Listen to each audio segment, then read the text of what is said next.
Dana Moneter Internasional, IMF, memproyeksikan defisit fiskal Indonesia pada 2025-2026 akan sedikit lebih lebar dibandingkan target pemerintah dalam APBN 2026. Lembaga tersebut menilai, tekanan penerimaan negara dan lingkungan eksternal yang menantang menjadi faktor utama yang perlu diantisipasi pemerintah.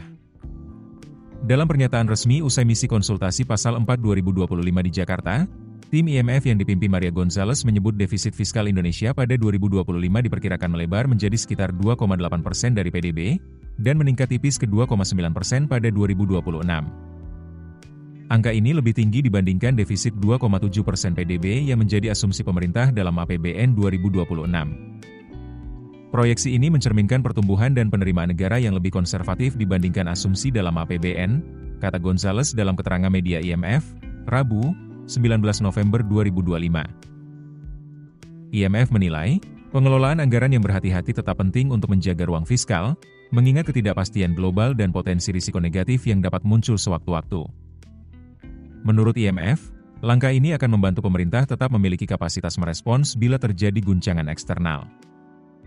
Menjaga risiko fiskal tetap terkendali memerlukan pengelolaan fiskal yang berkelanjutan, pengamanan yang kuat, serta pengawasan ketat terhadap operasi kuasi fiskal.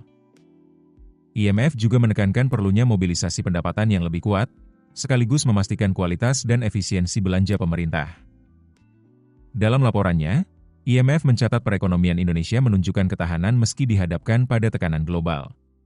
Pertumbuhan diperkirakan stabil di 5,0% pada 2025 dan 5,1% pada 2026, didukung kebijakan fiskal dan moneter yang dinilai tepat. Inflasi inti disebut bergerak menuju titik tengah target, sementara cadangan devisa tetap berada di level yang nyaman. Namun, IMF menggarisbawahi bahwa risiko global masih condong ke sisi negatif.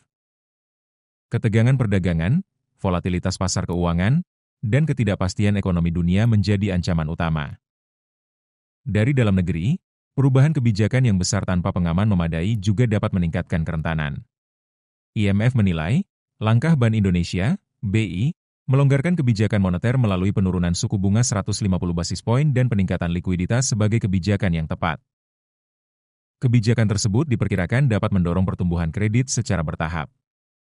Download aplikasi Kontan sekarang di App Store atau Play Store. Keputusan bisnis terbaik datang dari data, bukan tebakan.